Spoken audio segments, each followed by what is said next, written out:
एक गरीब लड़का घर घर जाकर सामान बेचता था ताकि वह अपनी पढ़ाई कर सके और स्कूल की फीस भर सके। एक दिन उसके पास सिर्फ 1 ही रुपया बचा था। उसे बहुत भूख लग रही थी। वह एक घर के करीब पहुंचा। उसने सोचा कि इस घर पर जाकर खाने के लिए कुछ मांगूं। उसने दरवाज़ा खटखटाया तो एक औरत ने दरवाज़ा खोला।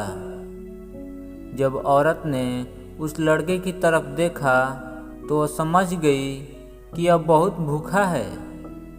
फिर उस औरत ने एक गिलास दूध लाकर उस लड़के को पीने के लिए दिया। लड़के ने दूध पीने के बाद कहा, कितने पैसे हुए? औरत ने कहा, मेरी माँ ने सिखाया है कि कभी गरीब इंसान से पैसे नहीं लेना चाहिए। लड़का बोला, फिर तो मैं आपको दिल से धन्यवाद देता हूँ। और कहा, मैं शारीरिक रूप से ही स्वस्थ नहीं हूँ बल्कि मेरी परमात्मा में भी आस्था बढ़ी है। उस लड़के का नाम शर्मा था। बहुत साल बीत गए।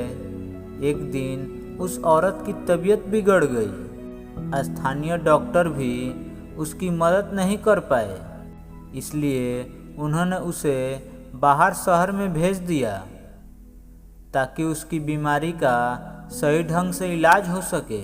उस हॉस्पिटल में इलाज के लिए डॉक्टर शर्मा को बुलाया गया। जब वह उस औरत के कक्ष में गए तो डॉक्टर ने झट से उस औरत को पहचान लिया जिसने उस पर दया की थी। जब वह गरीब था और घर घर जाकर सामान बेचता था, तब डॉक्टर ने उस औरत को बीमारी से उबारने के लिए अपना सर्वश्रेष्ठ करने की ठान ली। उनका परिश्रम लंबा चला, लेकिन उन्होंने अंत में बीमारी पर विजय पा ली। कुछ देर बाद उस औरत को हॉस्पिटल का बिल भरने को कहा गया।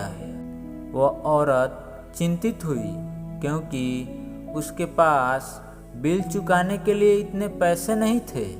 उसकी पूरी जिंदगी की कमाई भी इस इलाज के लिए कम थी।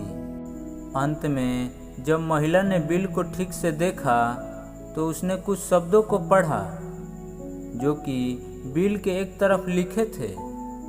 वहाँ लिखा था, 1 गिलास दूध का पूरा भुगतान कर दिया। दोस्तों, जहाँ लोगों में दया की भावना होती है वहाँ ईश्वर का वास होता है। अगर आप आज किसी की मदद करेंगे तो यकीन मानिए कल जब आपको मदद की ज़रूरत होगी तो ईश्वर आपकी मदद ज़रूर करेंगे। दूसरों की मदद करके आप असल में खुद की ही मदद कर रहे होते हैं। दोस्तों, कहानी अच्छी लगी हो तो वीडियो को लाइक, कमेंट और दोस्तों को शेयर ज़रूर करें।